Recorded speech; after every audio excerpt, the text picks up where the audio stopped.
Hi guys, welcome to college Dunia study abroad. My name is Anurag और आज आप एक बहुत ही इंटरेस्टिंग वीडियो देखने वाले हो because the person we have our guest he did his first bachelors from Canada, second bachelors from Germany and right now he is in India doing his internship. तो उनसे बहुत सारी बातें करेंगे, उनसे समझेंगे कि उनकी लाइफ कैसी थी, उनकी जर्नी कैसी थी, उनके स्ट्रगल्स क्या थे, how is the college and everything around his journey of studying abroad. लेकिन वहां तक पहुंचने के पहले जस्ट दो चीजें करनी है आपको। पहला, you have to hit the subscribe button, जो कि बहुत ही जरूरी है, समझ लो मैंडेट है इस वीडियो को देखने के लिए। And second, there is a link in the description box, the first link. तो अगर आपको कोई भी डाउट है, कोई भी कंफ्यूजन है regarding studying abroad, just click on that link, अपनी बेसिक डिटेल्स वहां भर दो and one of our study abroad expert will get back to you within a day or two. Now we have two very interesting packages. एक है हमारा visa guarantee and the other one is offer letter guarantee.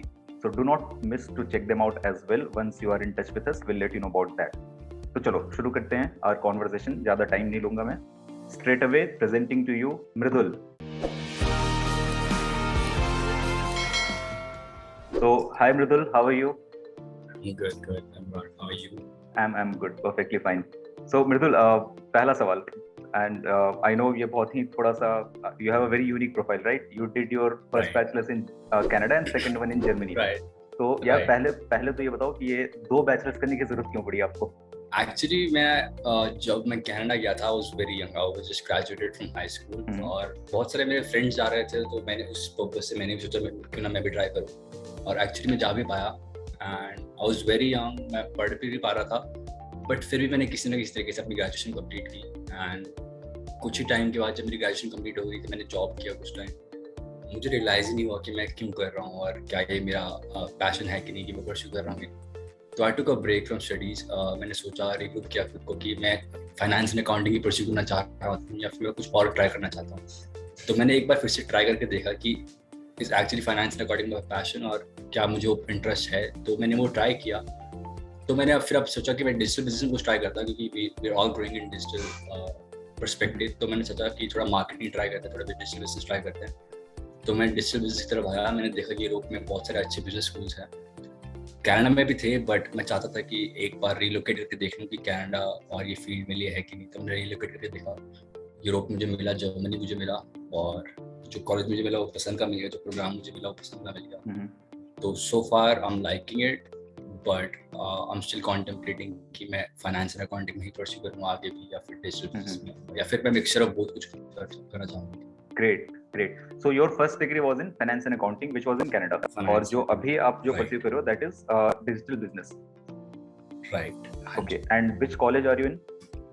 I'm in University of Bad Homburg. That's in Bad Homburg, Germany. Okay, University of Bad Homburg. Great. ठीक है. Now let's talk about your university a bit. कैसा लग रहा है यहाँ पर? कितने time हो गए आपको यहाँ आए हुए और how is the feeling in general? Actually it's a funny story. जब मैं कनाडा गया भी नहीं था तो मुझे एविएशन में इंटरेस्ट आया था कुछ टाइम के लिए and this very university I was looking into it for an aviation program. But कुछ कारणवश मुझे लोगों ने समझाया कि ये अभी राइट डिसीजन नहीं है, अभी से एविएशन परस्यू कर लेना, हो सकता है मास्टर्स में पसंद करो तब करूँगा। तो मैंने इस यूनिवर्सिटी को ड्रॉप आउट कर दिया। लकीली मुझे वापस यूनिवर्सिटी टकरी जब मैं अपने प्रोग्राम में पढ़ा था। तो मैंने सोचा कि इस बार एक बार ट्राई करके देख लेते हैं। मुझे यूनिवर्सिटी शुरू से ही पसंद थी, बिजनेस स्कूल्स में रैंकिंग भी अच्छी थी, फीडबैक भी अच्छे थे, तो मैं गया। अभी मैं 4th सेमेस्टर में हूँ। ऑल्दो मैं कहूँगा मेरा experience in terms of tuition fee और it's a private university. Germany is not known for its private universities, उनका पब्लिक सेक्टर काफ़ी ज़्यादा फेमस है। तो इट्स अ प्राइवेट यूनिवर्सिटी, तो I feel like they charging for something that's not worth it और it's either over charge. But when I study there बहुत अच्छे professor हैं, बहुत अच्छा एटमॉस्फेयर क्रिएट किया गया है, बहुत अच्छा फीडबैक मिलता है प्रोफेसर से and I think they really want help you see the success that you want. तो अगर मैं चाहता हूँ कि मैं फाइनेंस एंड अकाउंटिंग का अपना एक स्टेप वापस बैक करके वो प्रोग्राम्स परस्यू करूँ, तो मैं प्रोफेसर से very chill and very cool कि वो मुझे समझाते हैं कि आप क्या क्या कर सकते हो उसमें। और कुछ टाइम प्रोफेसर वो बहुत अच्छे तरीके से उनको वो पढ़ाई के अलावा भी बहुत कुछ अच्छा, they actually see you grow, they actually see you succeed. तो that's very good about this university. मैंने बहुत ज़्यादा यूनिवर्सिटी देखी नहीं ऐसी। यॉर्क में भी जब मैं जर्मनी में था, कनाडा में था, तब भी बहुत ऐसे प्रोफेसर्स नहीं मिले। तो I am very happy with the professors. बहुत सारे कम्युनिटी के लोग आते हैं, बहुत सारे कंट्रीज के लोग आते हैं। इनफैक्ट जर्मनी के बहुत सारे स्टूडेंट्स मेरे पास, बहुत अच्छा एटमॉस्फेयर स्टूडेंट्स के बीच में भी and I think that's what a student wants when they want to study, कि एक अच्छा positive environment हो. तो even if you want to distract yourself from the studies, you can't really distract yourself. तो मैं अभी तक बहुत खुश हूँ, apart from the fact it's very costly. ठीक है, यहाँ पर मेरा एक क्वेश्चन था. सो यू मेंशन्ड कि आपकी जो university that is a private university and relatively it is very costly as compared to the government colleges in Germany, right? तो is it only with your college or it's a general trend कि वहाँ के सारे private colleges बहुत costly होते हैं? Private colleges usually costly होते हैं. करेक्ट. नॉट जस्ट जर्मनी में ना, बट यूरोप में, क्योंकि यूरोप में if you go to a public university it's 95% free. They don't charge you a tuition fee. What they charge you is an enrollment fee or a little fee जिसमें आप अपने आप को enroll कर पाओ स्टडी में, किसी तरह का सर्टिफिकेट गेन कर पाओ कि आप इस सेमेस्टर में उस यूनिवर्सिटी में एनरोल्ड हो. तो it's very less. For example, it's 500 to 700 euros for a semester or a year at much universities, जो कि हमारी ट्यूशन फी के अकॉर्डिंग which is 12,000 euros बहुत कम है, negligible है. So it's almost free in a public university, not just in Germany, but a lot of countries in Europe. So let us talk about Germany. तो आप कब गए थे? It's your fourth semester. So I'm assuming आप गए होगे 2 साल पहले. 2020, yes. September. 2020, great. तो तब से लेकर अभी तक, how has Germany been so far? क्या treatment मिल रहा है आपको वहाँ? और is it an advantage or disadvantage being an Indian in Germany? या फिर how close the community is? Okay, so. Every time you ask me a question about Germany, I keep bringing up Canada here, but it's very helpful कि मैं Canada गया. मुझे पता था क्या expect करना है एक दूसरी community में जाके, एक दूसरी country में जाके. You feel like an alien for a couple of months, couple of weeks at least. जब मैं Canada गया, मेरी English ना के बराबर थी. Although मेरा English बहुत अच्छा स्कोर था स्कूल के हिसाब से, but मैं English बिल्कुल नहीं बोलता था. जब मैं Germany गया तो मेरी German ना के बराबर थी. Okay, so being weak in English, what was your IELTS score? Speaking में मुझे इंग्लिश का आइल्स देना नहीं पड़ा because I got 95 in high school, 12th grade में. तो मुझे it was waived off me. Yes, so IELTS में देना नहीं पड़ा, बट जर्मनी के लिए मुझे टोफल देना पड़ा. And I think I had a 96 or a 92, I'm not sure, but out of 120 I had a 96 or 92. Great. So it's I think it's a major problem. So I mean undergrad level पे जितने भी लोग India से जाते हैं, I think English is a big problem, है ना? You agree to that? And that's not their fault. हमारे एजुकेशन सिस्टम में इंग्लिश बोलने पे इतना एम्फसाइज नहीं किया जाता, इंग्लिश में स्कोर करने पे एम्फसाइज किया जाता. तो fair enough, it is what it is. Yes, fair enough. ठीक है. So we were talking about Germany, right? So Germany, apart, हाँ. So अच्छा, before that, quick question. It's a rapid fire question. Canada, Germany, which is better, according to you? Standard of life, Canada. Education wise, Germany. ठीक है. I'll not ask any follow-up question on this. Please continue. जो आप कह रहे थे. तो हाँ, मैंने जर्मन बहुत कम आती थी तब. अब कुछ थोड़ी बहुत कुछ अपने आप को एक्सप्रेस करने लायक बोल लेता हूँ, but until and unless you're very good in German, they don't really accept you. But ये कितना डिफिकल्ट है? मतलब लेट्स अज्यूम कि मुझे जर्मन बिल्कुल नहीं आती, but I am very good in English. It is very difficult. Unless you go to a community or a atmosphere जहाँ पे बहुत सारे स्टूडेंट्स आपकी तरह जो जर्मन नहीं बोलते, तो you can make your way around अपने फ्रेंड्स के साथ रह के, या फिर ऐसे ग्रुप के साथ रह के जो आपकी हेल्प भी करते हैं थोड़ी बहुत जर्मन के साथ. But for somebody who goes to a public sector जहाँ पे ऑलरेडी बहुत सारे जर्मन स्टूडेंट्स हों, जर्मन प्रोफेसर्स हों, और आप जर्मन नहीं बोलना शुरू कर रखे हो, या फिर आप बिल्कुल नहीं बोलते हो, तो it's I don't blame you if you want to quit back and go back to your home country, because it's very hard, because people don't want to speak to you in English. Has it happened? I've seen people go back. Okay. They actually go back, and yes. The reason being not knowing German. They take a break or go back, and they want to learn back German and come back, or they just want to come back. They don't want to come back. They have bad experiences. तो ऐसे situation में क्या college आपको कोई sabbatical देता है? Let's say I go there, मुझे पता चला कि यार ये तो बिल्कुल ही एक्सपेक्टेशंस मेरी अलग थी, और आई डोंट नो जर्मन, अब मुझे वापस जाना है इंडिया, और मैं कहूंगा कि ठीक है 1 साल में मैं जर्मन सीख के वापस आऊंगा, तो am I able to resume my studies there? It depends on luck. कुछ यूनिवर्सिटीज आपको, ज़्यादातर यूनिवर्सिटीज में अगर आप जर्मन नहीं बोलते हैं तो आपको एक प्रोग्राम होता है जिसमें आपको जर्मन सिखाते हैं हर सेमेस्टर, कुछ ना कुछ कोशिश देके, तो लेवल बाय लेवल आपको सिखाते हैं. मैं भी सीख रहा हूँ, बट कॉलेज यूजुअली बहुत वेलकमिंग होता है, ज़्यादातर बहुत ही होमली वाइब फील कराने की ट्राई करता है आपको. But if you want to defer your contract, कि आप चाहते हैं कि मैं अभी ना कंटिन्यू करूँ, मैं अगले साल पढ़ना चाहूँ, तो इट्स अ सेम प्रोसेस. आपको फिर से अप्लाई करना पड़ेगा, फिर से कोर्स करना पड़ेगा. मे बी आप बेटर यूनिवर्सिटी में चले जाओ, तो प्रोज एंड कॉन्स होते हैं उसके लिए, but no, they don't want you to just go back. They want you to stay, but if you go back, you go back. You have everything to lose. Understood. That's the sad reality. Right. Great. ठीक है, now coming back to your college, so we have already discussed faculty, right? So we know कि ठीक है, so अभी तक अगर मैं summarize करूँ तो faculties are good, you should know German, ये दो तो mandate है if you want to study in Germany. So when you say faculties are good, I mean see it's a very generic statement बिल्कुल कि यार अगर मैं अपने कॉलेज की बात करूँ तो इंडिया में faculties supportive होते हैं, it's the basic nature of faculties to be supportive, है ना? What apart from that, मतलब अगर मैं बोलूँ कि ठीक है टॉक अबाउट फैकल्टीज बट ये नहीं बोलना है कि वो बहुत ही हेल्पफुल है, उसके अलावा क्या अच्छा लगा आपको? मेरे क्योंकि मैं बिजनेस स्कूल में पढ़ रहा हूँ तो देयर्स प्रोफेसर्स जो अपने ही बिजनेस रन कर रहे हैं, तो अगर मैं फाइनेंस का कोई कोर्स पढ़ रहा हूँ अभी तो I have a professor who has a business setup in finance. अगर मैं मार्केटिंग का कुछ कर रहा हूँ तो I have a professor who has a business setup in marketing. तो they have a very very tough background और वो डॉक्टर लेवल के प्रोफेसर्स हैं. तो if they see you doing good in your studies, they really want to hire you into their business. That's how much they care about what they study and what they're teaching. तो अगर वो मुझे पढ़ा रहे हैं तो apart from what college is wanting me to learn, they're actually teaching me things that are very practical. जो मैंने बहुत जगहों पे नहीं देखा. वो बुक नॉलेज नहीं है यहाँ पे. जो आपको बुक में एग्जाम दोगे तो आप पास कर लोगे, अच्छे ग्रेड जाएंगे तो आपको अच्छी जॉब मिलेगी. मुझे जो पढ़ा रहे हैं वो पढ़ा रहे हैं जो मेरी एज में जो वो कर रहे थे, वो ग्राउंड लेवल पे बता रहे हैं मुझे कि ये ऐसा होता है रियल लाइफ में. और वो बिजनेस करते हैं तो रियल लाइफ एग्जांपल देते हैं कि मेरे बिजनेस में मैंने ये किया तो ये कॉन्सिक्वेंसेस से हर चीज़ का क्या रिएक्शन आता है. तो they really want to care. But अगर आप चाहते हो कि आप वो भी ना करो जो वो पढ़ा रहे हैं और वो भी ना करो जो वो कर रहे हैं, तो they actually still care about you. वो आपको इंडिविजुअल टाइम देना चाहते हैं कि आप क्या करना चाहते हो और वो कैसे कर सकते हो और क्यों आपको करना चाहिए और या फिर क्यों नहीं भी करना चाहिए, वो भी एग्जाम्पल देते हैं. तो कई बार हमारी क्लास होती है जो 1.5 घंटे की 3 घंटे क्लास होती है एंड 15-20 मिनट बाद ही एक टॉपिक ऐसा आ जाता है जो किसी के पर्सनल इंटरेस्ट का होता है and everybody just sitting there कि हम स्टॉक्स की बात करेंगे आज क्लास में क्योंकि बच्चे को स्टॉक्स पसंद है. तो ऑल्दो मुझे स्टॉक्स में शायद इतना इंटरेस्ट ना हो, बट मुझे कुछ नॉलेज आज आ गई है क्योंकि मेरे प्रोफेसर किसी को समझा रहे थे एंड वहाँ बैठा हुआ था, तो कुछ ना कुछ सीखने को मिल गया मुझे. तो 90% टाइम्स मैं कुछ सीख रहा हूँ जो मेरे मतलब का नहीं है बट रियल लाइफ वर्ल्ड में बहुत हेल्पफुल है, और 10% में कुछ ऐसा सीख रहा हूँ जो मुझे रियल लाइफ वर्ल्ड में बहुत हेल्पफुल है और मेरे मतलब का भी है. तो इट्स नॉट जस्ट स्टडीज, वो मुझे पर्सनल लेवल पे भी ग्रो कर रहे हैं, कैरियर रिस्पेक्ट मेरा ग्रो हो रहा है. तो I am very happy about that. तो अभी आपने बोला कि so let's say if a professor has his own organization, तो दैट्स अ ब्रिलियंट पॉइंट यार. मैं भी अगर if my CEO teaches something किसी कॉलेज में जाकर, तो it becomes very very practical कि he knows how to run a business and he knows कि क्या पढ़ाना है, आज के टाइम पे क्या रिलेवेंट है, ही इज सीइंग कि क्या-क्या प्रॉब्लम्स आती हैं ऑर्गेनाइजेशन में. So that's a very good thing which is happening there. Right.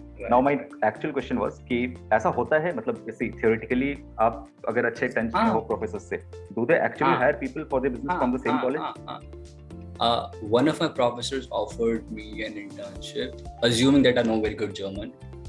जो चाहते थे कि मैं उनके पास इंटर्नशिप करूं in finance accounting because I have a background and I have some knowledge. Plus I've been doing good in finance accounting. जो वो पढ़ा रहे हैं वो कुछ हद तक मैंने ऑलरेडी किया हुआ.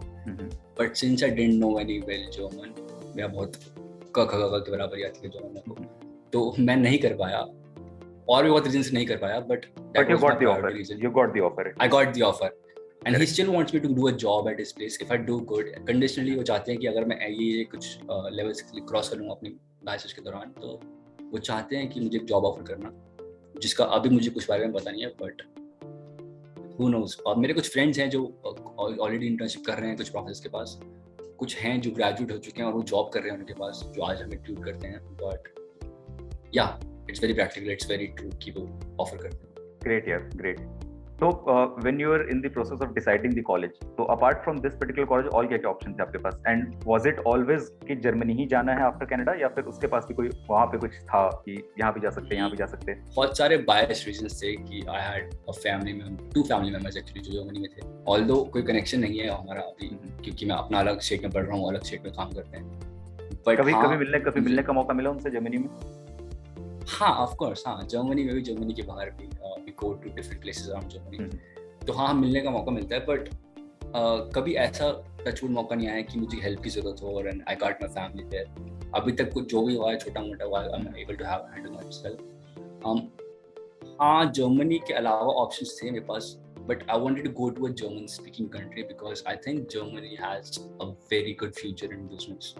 not just a particular sector of business but business as in general. तो Germany, Belgium, Switzerland, Austria. But ऐसा क्यों? Why do you think so? मतलब if I say तो I think what is the difference between choosing Germany because it has a good future versus US or Canada or China? Again, Canada, US में बहुत सारे लोग इसलिए जाना चाह रहे हैं कि स्पेशली कनाडा में, क्योंकि वहाँ का स्टैंडर्ड ऑफ लाइफ बहुत बेहतर हो चुका है पिछले 10 सालों में, और अगले 10 सालों में और भी कुछ होने वाला है.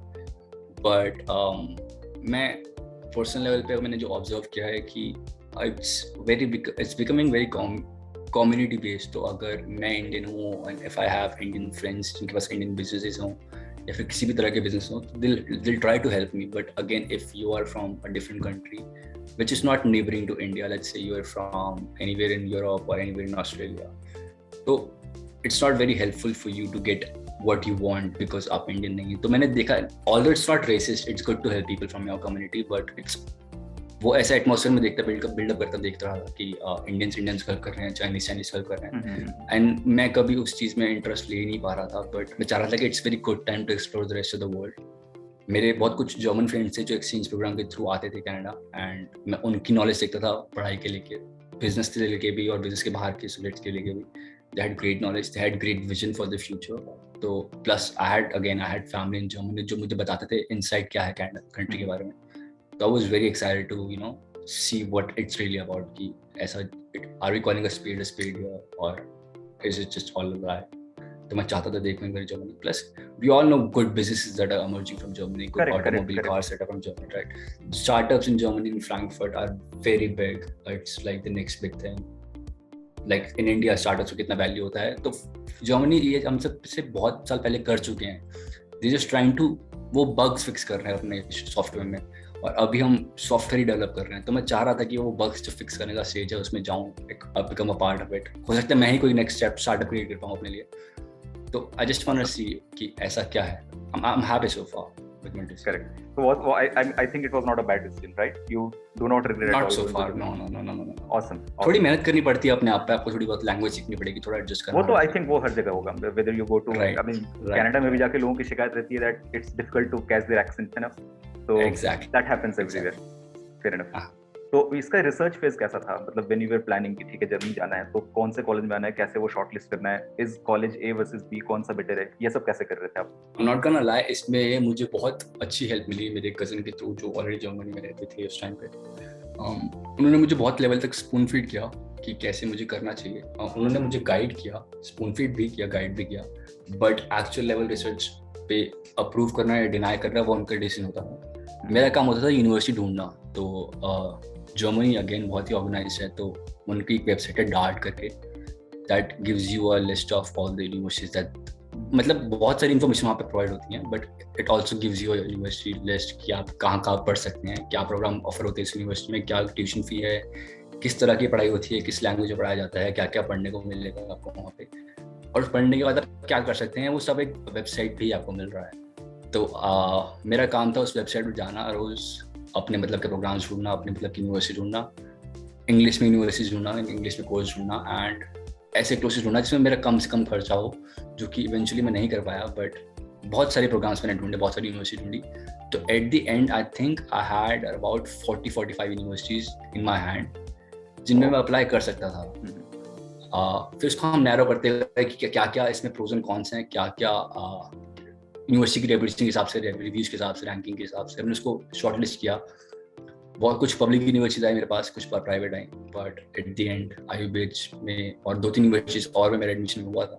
बट IUBH मेरी प्रायोरिटी थी क्योंकि मैं पहले से भी जाना चाहता था और उस टाइम में मुझे सर्कमस्टेंशियली मुझे सही लगा, तो मैं IUBH में गया. But yes, it's a long process. अगर आपको अच्छी यूनिवर्सिटी है तो, बट आपको किसी की हेल्प के थ्रू करना है तो they'll only be able to help you for as much as they know. They won't research for you if you won't research for yourself. So primarily खुद की रिसर्च सबसे इम्पोर्टेंट है. Completely agree with that. एक बार try करना चाहिए. Exactly. एक बार try करके देखना चाहिए कि आपको क्या पसंद आ रहा है. Fair enough. Great. So ठीक है. So we have, I think we both of us agree that why you chose this particular college. अब आते हैं कोर्स पर. तो I think इसकी हमने थोड़ी बात की थी पहले कि you were kind of interested in this after accounting and finance, right? तो अभी exactly अगर मान लो मुझे एक 7th क्लास के बच्चे को समझाना है कि व्हाट इज डिजिटल बिजनेस, आप एग्जैक्टली क्या पढ़ रहे हो उसमें? It's a business, let's say, ये एक्चुअली जो कोर्स था ये स्टार्ट हुआ था 2020 में ही, जब मैंने परस्यू किया था इसको। तो it was the first time it was started, but it was the second time it was running for. तो मेरे से एक सेमेस्टर पहले भी बच्चे ज्वाइन कर चुके थे इसको। ये बहुत स्पॉन्टेनियस डिसीजन था हमारी यूनिवर्सिटी के थ्रू कि एक डिजिटल बिजनेस का कोर्स स्टार्ट करते हैं, which tells you how everything you do in a business can be done digitally. Like you having to sit in an office, discuss with your team what the marketing is, what financing is, what auditing is, accounting is, everything, the logistics. वो सब हम digitally कैसे कर सकते हैं without having to do a physical job or a physical office job, remotely कैसे कर सकते हैं. That was for one. Second, कुछ ऐसे हद तक उन्होंने समझाया कि मतलब समझा रहे हैं, इट्स नॉट कि अब मुझे आ चुका है ऑलरेडी, समझाया ये जा रहा है कि आप कैसे अपने आप के मतलब you can be independent in yourself when you do a business, when you start a business and when you run a business. So I can be a one-man team in my marketing team, I can be a one-man team in my finance team, I can be a one-man team in my accounting team, because इतने सारे resources available हैं आज की date में market में, जो अगर मैं properly utilize करूँ तो I can just do what I want and go in the direction of what I want to be. Plus जब मुझे समझाया जा रहा था डिजिटल बिजनेस के बारे में, obviously बहुत बेहतर तरीके से समझाया गया था मुझे,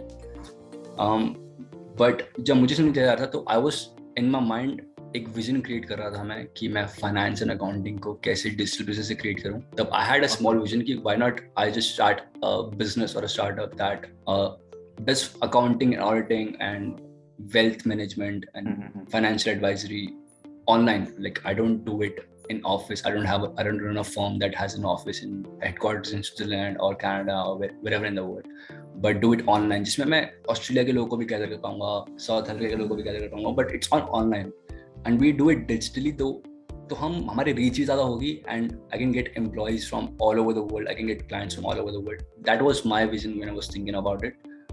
सो digital business is more or less something that you can do online, I would say, and plus on the top of that, आप कैसे कर सकते हैं more efficiently with 1% team, 2% team, or with a bigger team or a bigger company.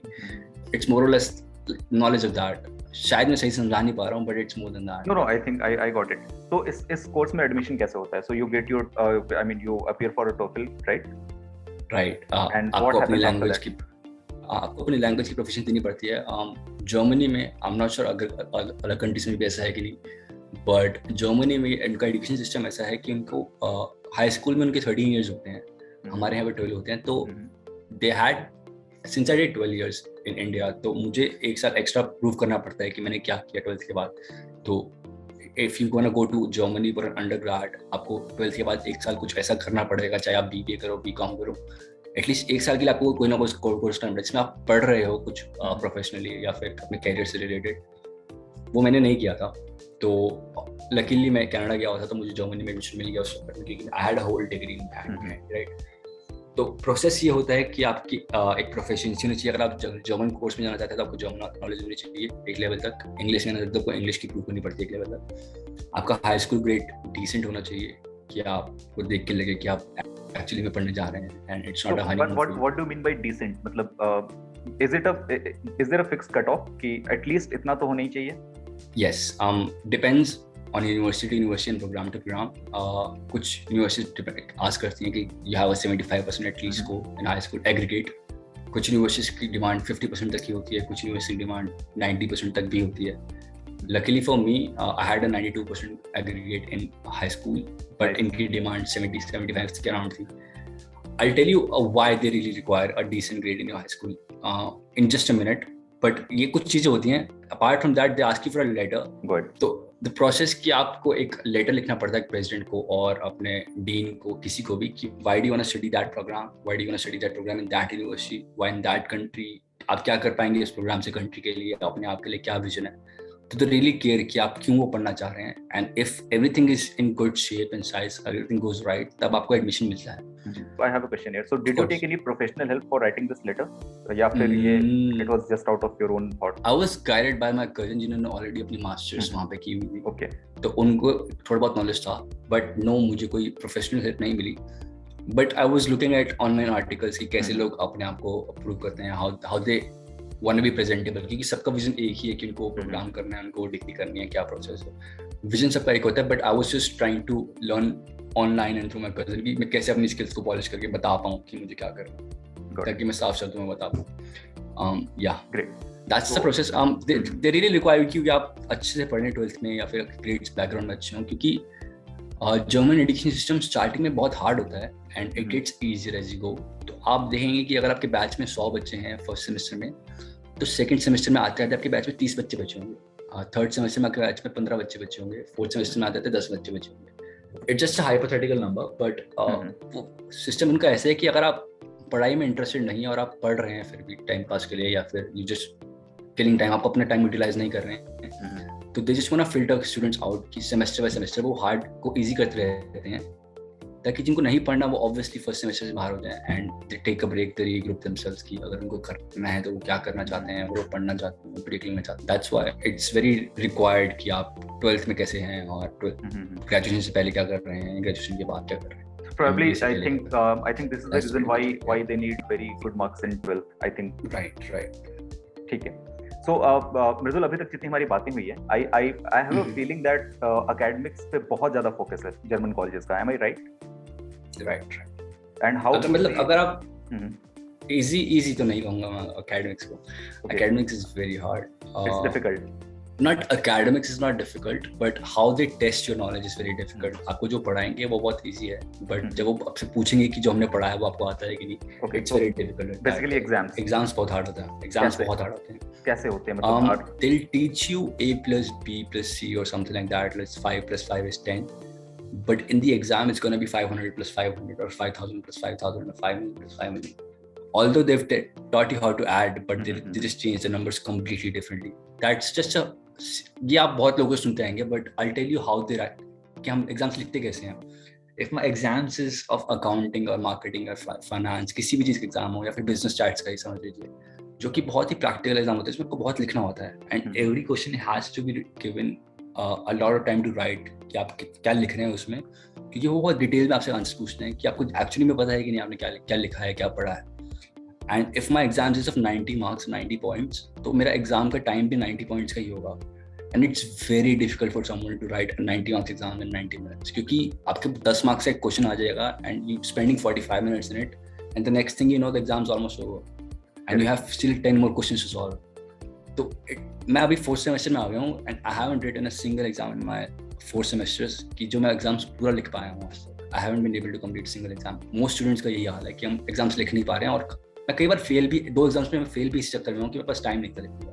तो जिस subject में आप fail करते हो, इट हैपेंस अगेन, या फिर उसको नेक्स्ट सेमेस्टर में फिर से फेल करते हो? नहीं, वो बहुत लीनियंट है इस चीज में कि आप, जैसे मैं फर्स्ट सेम में किसी एग्जाम में फेल हुआ हूँ and I haven't written the exam until now because मैं अभी तक confident नहीं हो पाया हूँ एग्जाम को. Okay, so you can write the exam, a lot of time for that. Of course, you can finish it as long as you want, but within the time of your degree. तो मैं कभी भी साल में 3-4 बार होता है ऐसे options कि आप एग्जाम लिख सकते हैं. To be exactly sure, I think 5 times आप एग्जाम्स लिख सकते हैं पूरे एक साल के अंदर. तो 5 times every year in 3 years, so it's 15 different times. तो आप कभी भी लिख सकते हैं. I'm just taking my time. Great. तो जैसे इंडिया में होता है हमारे कि throughout the year you have too many assessment cycles. एक हो सकता है यूनिट टेस्ट हो, सेमेस्टर के बीच में भी 3-4 टेस्ट होते हैं, and then cumulative उसका मार्क्स सेट होता है फाइनल्स में. So is it like same in Germany या वहाँ नहीं? So assignments वगैरह वहाँ नहीं है? नहीं. Assignments नहीं, honestly मैं assignments नहीं बोलूँगा. They give you some homework and if you complete it, it's completely up to you. अगर आप कर लोगे तो आपके लिए अच्छा है, अगर आप नहीं करोगे तो आपके लिए okay. But they don't carry any marks for the final. No. वो usually emphasize करते हैं. यूजुअली हमारे बहुत सारे कोर्स में ऐसा होता है कि आपको एक पेपर लिखना पड़ता है थ्रू आउट द सेमेस्टर या फिर in the middle of semester, जिसमें आप बता पाते हो कि आपने कैसा लिखा है, क्या पढ़ा है अभी तक, and you do it in groups और इंडिविजुअली कि आपकी रिसर्च कैसी है, क्या पढ़ा है आपने, आप एक्चुअली समझ पा रहे हो कि नहीं. समटाइम्स एग्जाम्स में ही, सेमेस्टर में ही 3 एग्जाम्स होते हैं, 1, 2, 3, तो डिवाइड है, तो दैट्स वेरी इजी टू कि आपने जो पहले 3 हफ्ते में पढ़ा तो आप तब का एग्जाम दे दो, नेक्स्ट 3 वीक्स एग्जाम दे दो, नेक्स्ट 3 वीक्स एग्जाम दे दो.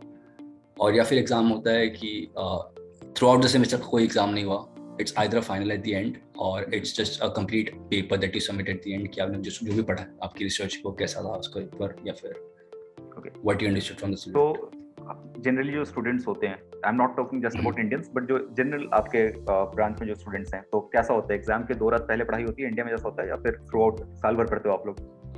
हाँ, मैं पर्सनली बताऊं तो मैं ट्राई करता हूँ कि मैं ज़्यादा पढ़ता रहूँ।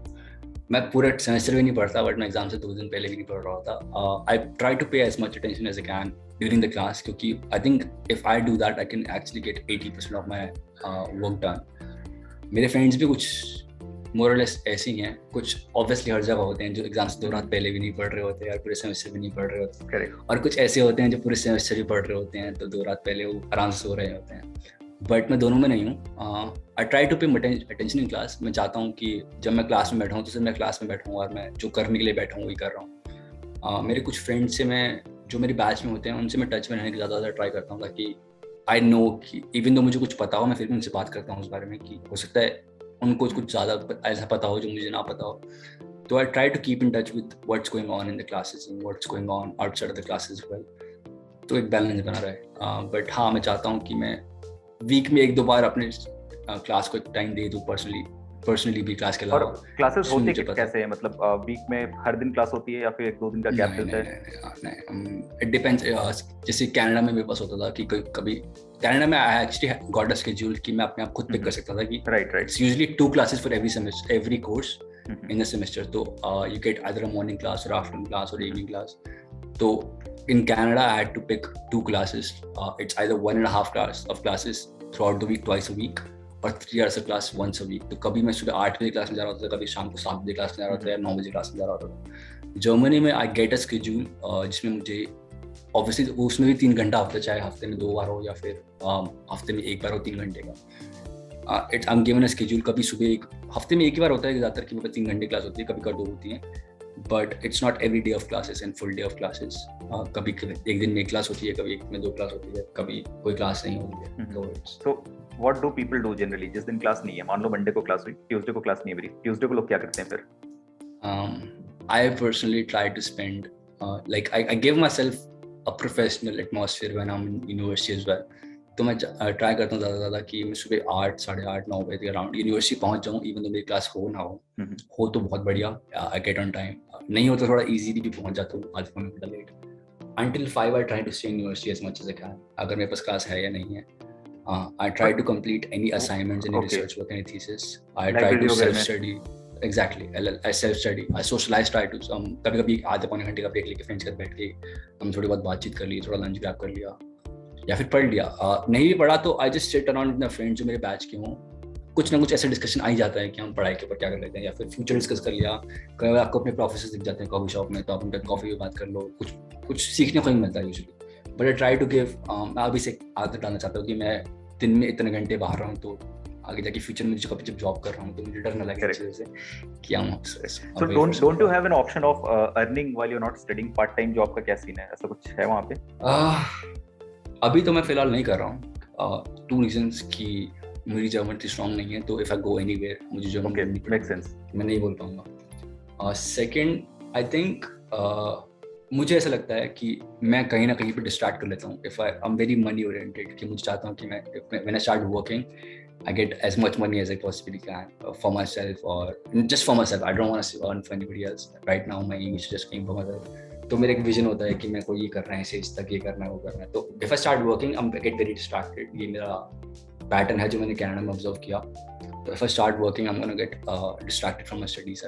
Okay, so going back to Canada, क्या ऐसा हुआ था कि पार्ट टाइम जॉब के चक्कर में पढ़ाई हैम्पर हो रही थी और सिर्फ कमाने के पीछे लग गए थे? Exactly. मेरी पढ़ाई डिस्ट्रैक्ट हुई थी, बहुत डिस्ट्रैक्ट नहीं हुई थी, बट हाँ हुई थी। मैंने सही टाइम पे अपने डिस्ट्रैक्ट वापस आ गया था, बट मैं उस पार्ट टाइम को धीरे धीरे फुल टाइम पे ले आया था एंड फुल टाइम वाली पढ़ाई को धीरे धीरे पार्ट टाइम पे ले आया था। तो ऐसा टाइम आ गया था कि मुझे पैसे की बहुत जरूरत नहीं थी, फिर भी मैं पैसे के पीछे भागा। तो ठीक है, I think we have talked about the college and the campus. एक लास्ट सवाल था मेरा कैंपस लाइफ के बारे में, then will move on to the accommodation and different things. तो where are you living right now?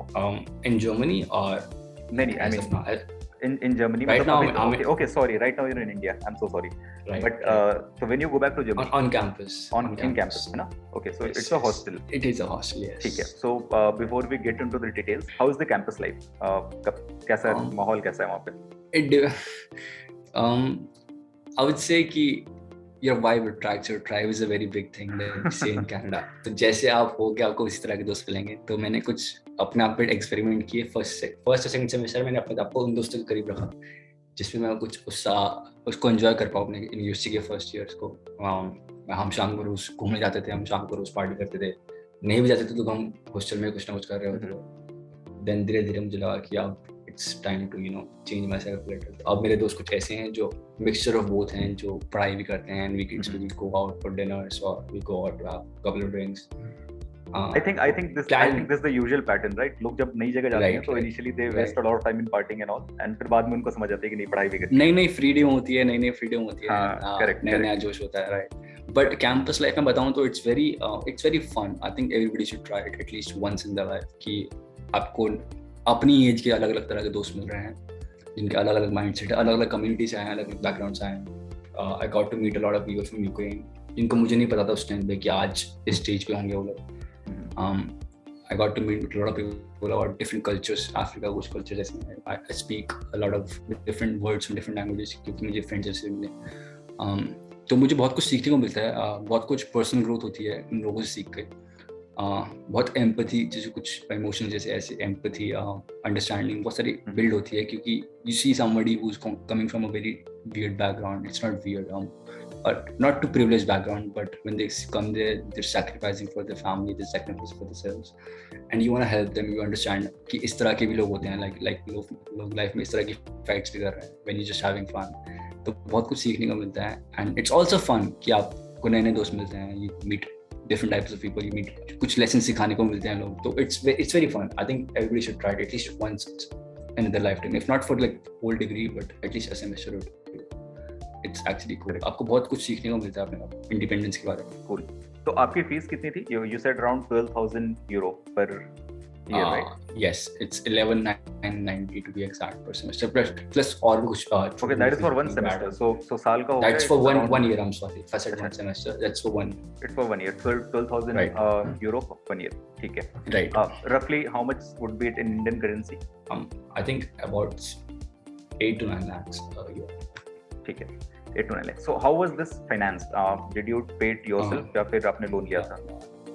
Luckily my parents are helping me with this। Okay। उन्होंने मुझे बहुत सपोर्ट किया इस चीज़। Great। Although it was a bad decision for them कि मैं 2 degrees pursue कर रहा हूँ जिसमें दोनों में उनको पैसे देने पड़े हैं, दोनों में was very costly, but they've been very helpful। Yeah, my parents। But in general जो आपके friends होंगे, so before we come to this question, Indians कितने बैच में? मेरे बैच में एक भी नहीं है।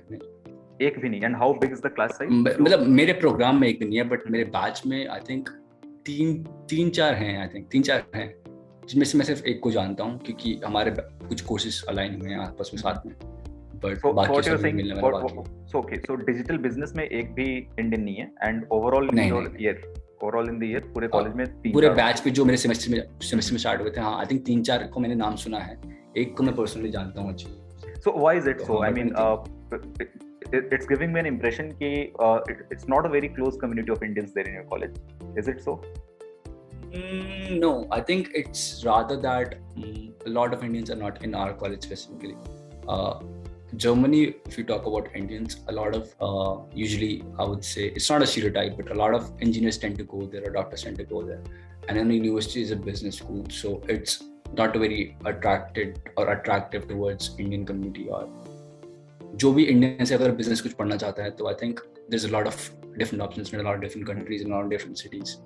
तो मेरी ही यूनिवर्सिटी में स्पेसिफिकली कम इंडियंस हैं, but there is a lot of Indians in Germany. मेरी बैच में नहीं है शायद, but outside of my college a lot of Indian, I know a lot of Indian people, I know a lot of people from our neighbouring countries as well, जो कि यहाँ तो शायद नहीं मिलते इतना, बट वहाँ पे हम लोग थोड़ा साथ रहते हैं। Correct, great। So ठीक है, so you're not taking any loan। तो इसके बाद का where are you living right now? ये तो मतलब अब जब वापस जाओगे तो you'll be in the campus। On campus, और yes। तो accommodation का क्या charges है? And let's talk about it a bit। Rooms कैसे हैं? What are the facilities? So it offers, I think the offer is either you get a dormitory or a townhouse. So a townhouse has like 5 rooms. It's like a house within the hostel. So it has 5 houses, 2 bathrooms, a kitchen, common area within a house. A dormitory is you get a personal room with a shared bathroom with just one other person. तो you have more of a personal space. उसमें भी different sizes हैं कि how big of a dormitory you want. आपको कितना बड़ा room चाहिए, उसमें balcony चाहिए कि नहीं चाहिए. You want a bigger study space or you want a bigger bathroom or a private bathroom, something like that. But dormitories में you have a shared common area for every floor and a shared kitchen for every floor. And there's 4 floors in the building that I stay at. But I prefer dormitories, although मेरे बहुत सारे friends townhouse में रहते हैं जहाँ पर मैं ज़्यादा time spend करता हूँ. Because in a townhouse you have 5 people living together, all of them your friends. I just go visit them. But मैं dormitories इसलिए prefer करता हूँ कि I get more quiet personal time. जब मुझे पढ़ना होता है या जब I just need to be myself, मैं अपना time खुद spend कर पाऊँ. I just don't want to be bothered by anybody else. बहुत time मैंने preference मेरी यही थी कि जब मैं पढ़ना चाहूँ तो मैं सिर्फ पढ़ पाऊँ. I don't see my friends कि वो वहाँ पे कहीं जा रहे हैं घूमने के लिए, मैं पढ़ रहा हूँ अकेला. So I don't get distracted or something like that. और इसके रेंट क्या हैं? इसके charges, I'm sorry, yeah, charges हैं इसके for dormitories, a smaller dormitory which is more shared, I think it's about 400 euros a month plus your groceries वगैरह जो भी आप आपके personal level दो. Internet is given to us, electricity is given to us, and obviously the gas is given to us to cook. Everything is in that. If you want a bigger dormitory with more shared space, it's I think 475. And the cheapest is the townhouse, जिसमें सबके utilities सबकी same है. But the cheapest is the townhouse. We have 5 people living together in a same house, and that's I think 325 or 350 something like that a month. Okay. So apart from this, like you said, groceries are not included. So एक typical expense कितना होता है आपका groceries वगैरह में? Not more than 100 euros a month. Depends कि आप कितना बाहर खाते हैं उसमें एक हफ्ते के अंदर, एक महीने के अंदर कितना आप घूमते हैं बाहर. तो उस सबको मैं ग्रोसरीज में इंक्लूड करता हूँ. तो if I say ये मेरा स्केड्यूल मैंने अपना बना रखा है कि if I'm not gonna spend 100 euros a month on food throughout a month, अब इसमें मैं 100 euros की ग्रोसरीज खरीदूँ या 100 euros का मैं रोज बाहर खाने जाऊँ या फिर 100 euros का पार्टी में डाल दूँ, it's my choice. But if once that 100 euro limit is reached, I'm not gonna spend any more in that month. तो 70, 60, 80 euros, 60 to 80 euros के बीच में आपकी ग्रोसरीज आ जाती हैं. बट अगर आप बेफिजूली खर्च करेंगे, if you want bigger bag of chips or want more cold drinks in your groceries, that's gonna obviously cost you a little more, but not 100 euros more than that, nothing. Okay. So Mridul, just explain our viewers. Let's say अगर India में मेरा एक average मील खाने में खर्च होता है, I'm assuming 200 rupees. तो for example let's take dosa. अगर डोसा खाने में मुझे 150 रुपए 200 रुपए लगते हैं, सेम चीज जर्मनी में आपको कितने यूरो की मिलेगी? Of course, कि आप जर्मनी में अगर डोसा खाना पसंद करेंगे तो it's obviously going to cost you more. In general, let's talk about any meal in general. कि अगर इंडिया में 200 खर्च कर रहे हो तो usually एक lunch meal आपकी usually it's, अगर आप decent if you not want something too special or too lavish, I think 5-6 euros you get a good lunch, you get a drink with it. Your stomach is full. एक medium person के लिए, जैसे इंसान के लिए. Obviously if you want to eat more, अगर आप dessert भी चाहते हैं, कुछ आइसक्रीम भी चाहते हैं, कुछ ज़्यादा ही खाना चाहते हैं, कुछ 8-9 euros, nothing like that, nothing more than that. But if that same meal, if I want to cook at home, not more than 3 euros or 2 euros, because you get more stuff and when you go in groceries, तो आपको बहुत सारा सामान कुछ कम price में मिलता है. तो when you just cook by yourself, it's cheaper, but nobody wants to cook by themselves every day, right? So once a week, twice a week, just go out. But if you out anybody who's going to anywhere in the world wants to spend on money on groceries, please spend more money on groceries and not on lunch or dinner, because it saves a lot of money by the end of the month. So that's your hack to save money. Spend more on groceries and stop going that's out. One of the, limit your that's out. one of the hacks. Yes. Correct. तो मृदुल, typically आपका एक month का average expense क्या है? Like you said, rent में आपका कितना लग रहा है?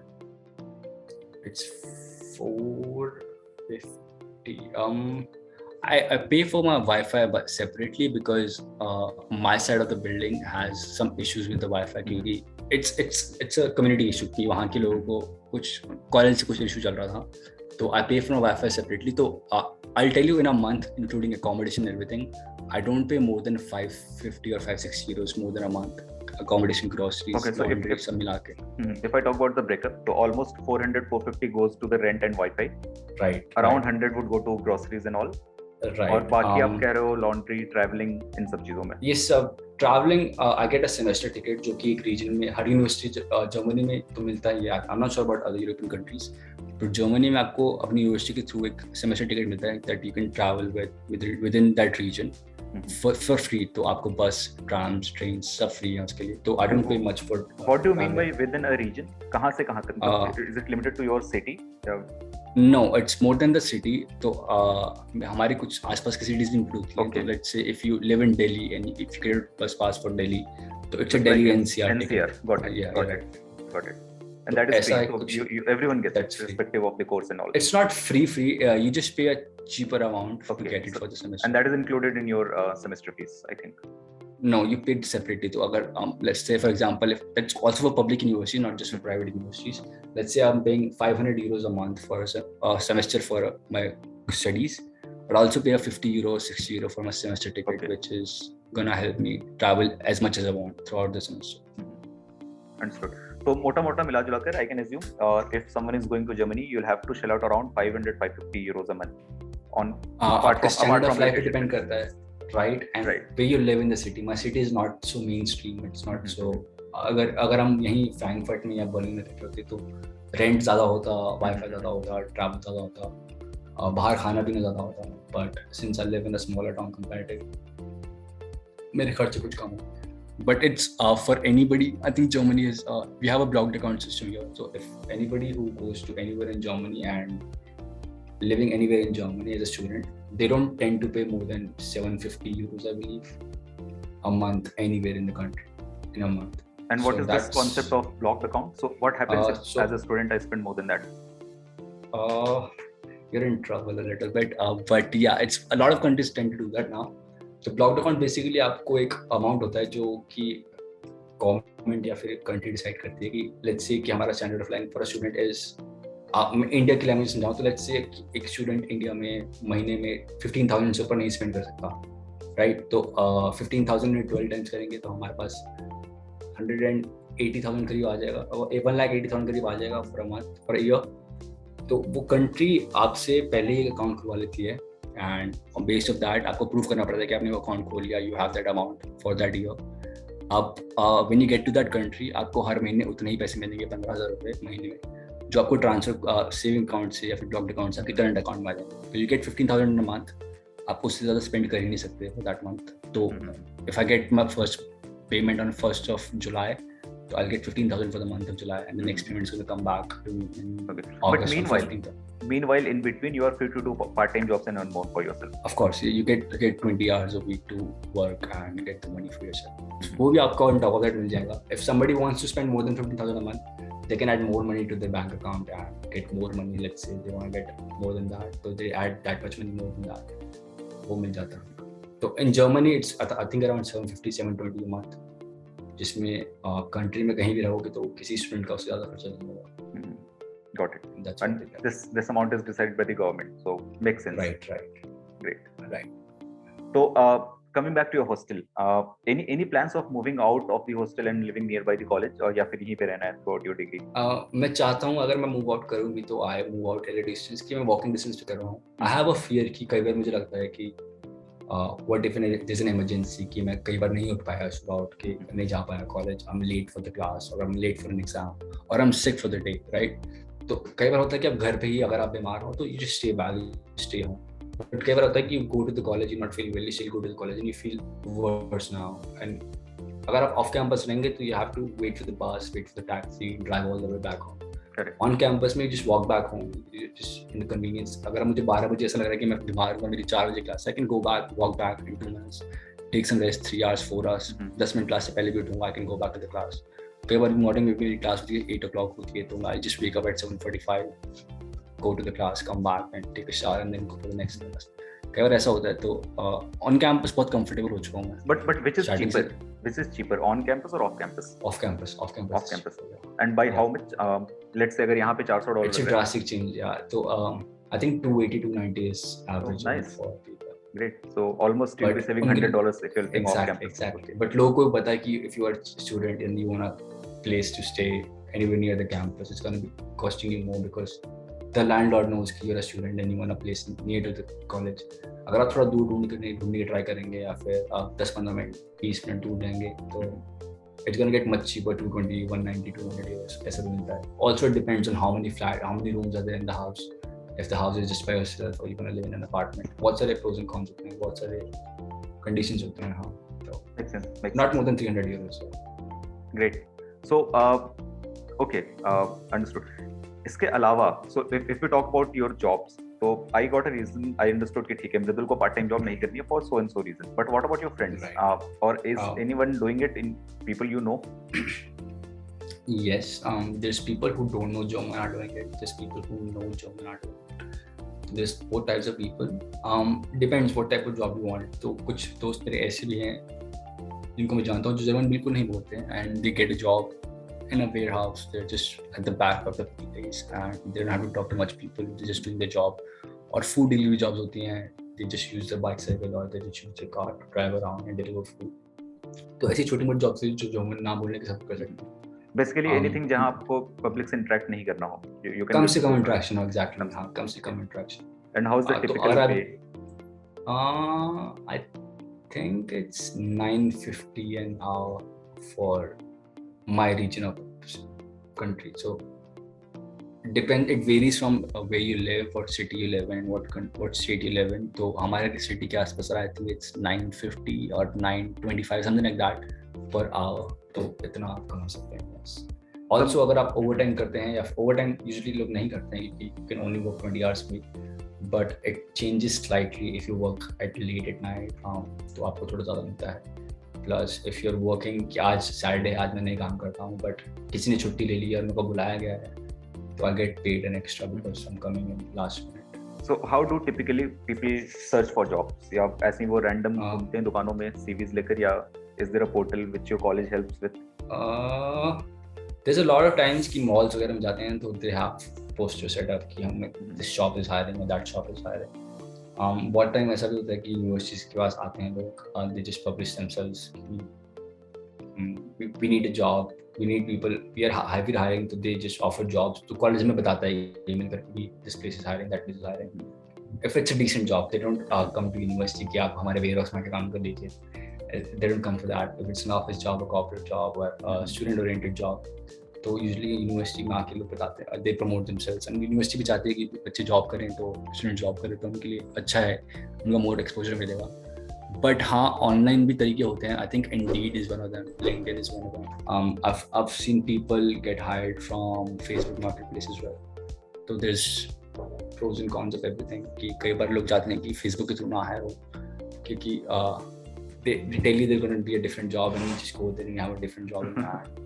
उनको बोलते हैं कि आपको इतने पैसे मिलेंगे बट आपको पैसे पूरे करने मिलते हैं. तो the safest bet is LinkedIn or Indeed, or you go to the mall and you see the shops actually hiring, because when they hire, they're actually hiring.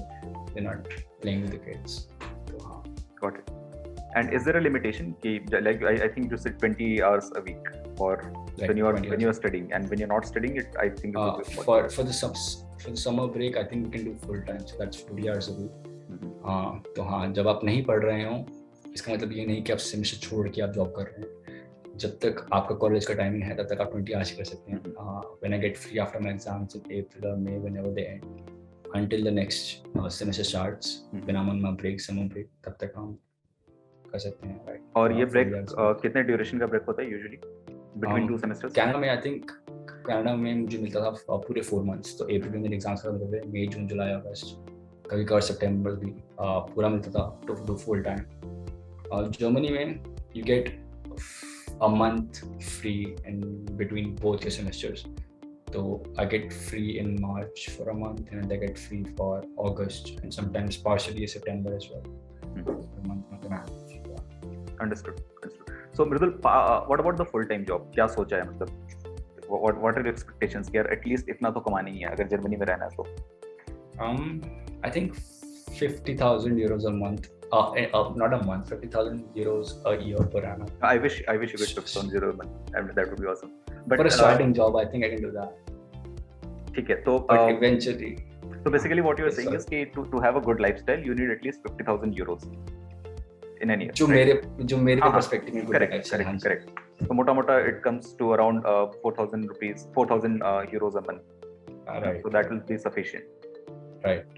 ठीक है. I think it will be good. जिसमें मैं अपने लिए घर पर I can make my own house. I don't have to pay rent anymore. I have a car to drive to work. I have a car to stay at home for traveling and everything. तो हाँ कुछ फजूल खर्चे मिला के भी, but I think comfortably you can live on 4,000. ठीक है. So now we have arrived at a number. अब आगे का plan क्या है? How are you going to reach that number? I think I'm gonna give Germany आने का मेरा I think back of the mind एक reason ये भी कह सकते हैं कि I was running away from a job, so I didn't want to do a full-time job. I wasn't having too much fun with it. तो मैंने सोचा कि why not study more, and I didn't want to do a MBA just yet because मुझे लग रहा था I'm too young to do an MBA at that time. Too young, by the too young I mean कि मुझे इतना exposure नहीं था life के बारे में कि मैं already अपनी सारी पढ़ाई complete कर दूँगा and I'm still very young. I don't know what to do. So I quit my job. I started doing my digital business bachelor's. Next thing, I think I want to do a job for some time, so that I'm not running away from the world, running away from the responsibility. मैं एक बार देखूँ कि what's the market like, how it is. Plus I'm going to learn a lot of things about working, right? कुछ discipline आएगा, कुछ knowledge आएगी, कुछ झुकना आएगा, कुछ leadership skills आएंगे. Correct. तो ये सब सीखूंगा तो अभी I think at some point I'm gonna give it a try. I don't know how, I don't know what, but I'm gonna give it a try to start my own business, set up my own business. Maybe it's the same auditing, accounting services that I want to do through online services, or maybe it's something else. I don't know. But for a few years while I'm still young, जब मुझे लगता है कि बहुत responsibilities नहीं है अभी, तब तक I want to work a job, experiment a few things, and then eventually just do what I find the best thing to do. Awesome. So and what about the others? Do they get placed from the college directly? Usually हाँ. मैंने देखा है कि for example मैं अभी कुछ friends से बात कर रहा था जो कि एविएशन परस्यू कर रहे हैं and they have a very big hand in terms of reaching a good job in comparison to a lot of other fields because Europe is really big in airlines, very good connectivity between a lot of different countries, so there's a lot of staff, there's a lot of employees. So in terms of what you're studying, it depends, but yes, a good number of people are usually the ones who get placed directly from the universities. The ones who are not placed are either somebody who's not looking for a job directly, or who's not willing to give 100% to find a good job, or who's not interested with the jobs that are being offered on the placements. So is it like India? I mean, is it like India? Companies आएंगी, they'll have a process कि आप CV submit करो, then you get shortlisted, and then you sit for the GD and interview. थोड़ा process यही है, but timings थोड़ा different है. I think companies हमारे पास हर semester throughout the semester आती रहती हैं. So even when you have not completed the degree, I mean, let's say I'm in my second year. Okay. No, exactly. तो वो आती रहती हैं. They just want to tell the students ki what they're about, or what types of people they're looking for, what types of employees they already have, what's the vision, and they ask for resumes. अगर आपको लगता है आप qualified हो तभी भेजो, आपको लगता है आप नहीं qualified हो तभी भेजो. Who knows, you get a chance, right? तो आती रहती हैं. It's same process. कुछ लोग होते हैं इनको जल्द ही जॉब मिल जाती है. They ask for them to do an internship, and then if they think कि वो visions align हो रहे हैं तो they get a job. कई बार ऐसा होता है कि उनको नहीं मिलती. They just don't feel like that's the job they need. What I've summarized is pre-placement offers is a possibility. होते हैं, right? It's on the table, yes. Whether you get it or not, it's on the luck or on your performance. But हाँ, ऐसा भी एक point आता है कि you've done with the degree, you have a few months, जिसमें आपके पास बहुत सारी universities के पास आपके resumes already provided होते हैं through university, and they're being contacted for interviews, being shortlisted. तो अगर आपको जॉब मिलती है तो it's good. अगर आपको जॉब मिलती है और आपको पसंद नहीं मिलती तो it's up to you. So what about your university? लोगों को actually that magic number 50,000 euros job मिलती है? I haven't really personally asked somebody that. That's a number that's just in my head. मैंने कभी किसी से डिस्कस नहीं किया कि बट कभी तो ये क्यूरियोसिटी आई होगी ना कि यार चलो I'm aspiring 50,000. Honestly, if I tell you comparatively to other brackets, 50,000 is a big number. So 60 to 80,000 is what somebody who's a great engineer in a very established company or a great doctor would get. So me asking for 50,000 is just me being a step behind them. Right now I'm just ये hardcore Boeing वाले जो होते हैं ना उनको exactly you're working for Google, or you're working for Tesla, you're working for Apple, you get somewhere like 80,000, 90,000, 100,000. उस brackets थोड़ा नीचे आते हैं कि you're not that level, but that's the next step for you. और उससे एक level नीचे होता है जिसमें आप कहते हैं 50,000 is good for you. You can save a lot of money with that. You can invest a lot of money. You can spend a lot of money. That's the 50,000 bracket. But average, I think everybody gets around 30 to 40,000. So what I'm asking is more than average, but it's not the best. तो usually नहीं मिलता, starting से नहीं मिलता. If I answer your question rightly, starting में किसी को नहीं मिलता 50,000. But you know. Aim for the stars and go scheme. मतलब अगर आप कॉलेज में पढ़ रहे हो, if you talk about your college, so you can expect somewhere around 30-40, considering the companies coming to your college. Give or take what you bring to the table and what's on the table. आपको कितना मिलता है? हाँ, तो मोटा it remains in that range. 30,000 is a minimum what you can ask for. Yeah. Understood. And so do the companies come with a fixed package, या फिर it's up to you whether you can negotiate with them or not? I think a lot of times companies don't even have a package in mind when they offer a job. They see what you're worth, they see what the job is worth, and they see what they can afford. So when all of that is analyzed well, that's when a good job is offered. Okay, so it's not like India कि यहाँ पे जैसे होता है कि एक company आई और उन्होंने सोच लिया कि मुझे 10 लाख देना है. Of course, I think एक budget लेके तो आते हैं. Right. It's not कि वो strict budget follow करते हैं. So there is a high chance in Germany that a topper and a not so good student, there is a huge difference in the package. Is it so? For the same organization, same role. Yes. That's the possibility. Also, there's for a lot of reasons, there's no such thing as a topper here. So you could be good in accounting and failing 5 other different classes in the same semester, and I could be passing 5 classes in the semester and failing in accounting. So I've never.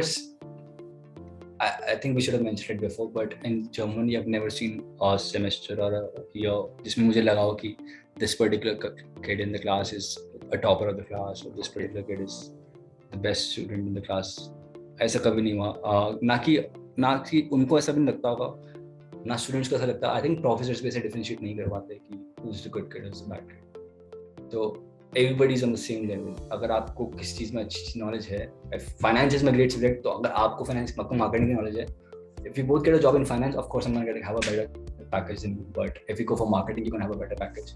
But if we go for something that we're both evenly good at, it's give or take, whatever you get, whatever. I think that's a brilliant point, and I think it's a very striking difference in Indian education versus education in Germany, you know. Right. क्योंकि यहाँ पर मैंने Canada में it's the same treatment. Exactly. मैंने Canada में कई बार ऐसा होते देखा था कि when I wasn't a good student in some semesters or best students in one of the classes, तो मैं देखता था कि कुछ फ्रेंड्स मेरे जो ऐसे थे, और तब फ्रेंड्स नहीं थे, कुछ लोग ऐसे थे जो wouldn't get in touch as much as we could because they were scoring good, they had a different batch, they had a different mindset, so I couldn't get much help from them trying to study and trying to get good grades. But when I came to Germany, when I wasn't doing any good in the class, and when I was doing good in the class, I was treated equally with my friends and other students and colleagues. That makes sense, and it's a very good thing, I think. ऐसा ही होना चाहिए, ideally. होना तो ऐसे ही चाहिए, but you know. Right. You see. Great. So Mridul, I think we have just reached the end point. I have 2 more questions. Of course. तो पहला होगा कि let's have a sales pitch for your college. अगर तुम्हें अपने college को 5-6 शब्दों में या एक लाइन में बताना हो, what would that be? I think if you have a great vision and a lot of money, but a lot of discipline as well to put to a good use, I think my college is one of the best options you can get in Germany and in Europe. That's something I would like to pitch. Interesting. And by a lot of money is not a lot of money. It's worth the money, but it's still compared. I think by abroad standard, 8-9 lakhs is okay. I mean, it's not too much. It is okay, but when you go to Germany, I think relatively try getting to a public university. Yeah, because public universities are free. Try getting there first. That should be the priority. Cool. Next, I mean the last question for today. A lot of people aspire to be in Germany, and many would be targeting your college. So what is your advice for them, or any hack कि भाई ये तो जरूर करना यहाँ आने के पहले? If you're on the stage of applying or considering applying, just do good. Do good on what you're doing right now. I think if you're studying right now, be the best at it, and try to be ready for a war with yourself, because you're the biggest distraction for yourself when you're going to get to studies and fight for your career. But to come to my university specifically, I think just be good in your studies overall and what you've done before that, and be ready to study even harder and much more focused studies and concentrated studies when you come to my university. Yeah. Great. Awesome. Thank you so much. Nice, yaar. मजा आ गया मेरे को. It was, I mean, Same. seriously, we had so much fun talking and इतना कुछ पता चला Germany के बारे में. Right. So guys, that was Mridul from Germany. I hope आपको ये conversation बहुत ही interesting लगी होगी and you enjoyed it thoroughly as much as I did. Now, we have come to the end of this video. Now, a few important things. Do click the subscribe button अगर आपने अभी तक subscribe नहीं किया है. Become a part of our family. And we'll have very interesting videos coming up for you lined up in the future. We'll have videos on the colleges, on experiences of students who are doing amazing there. So stay tuned and stay in touch and take care. Bye bye.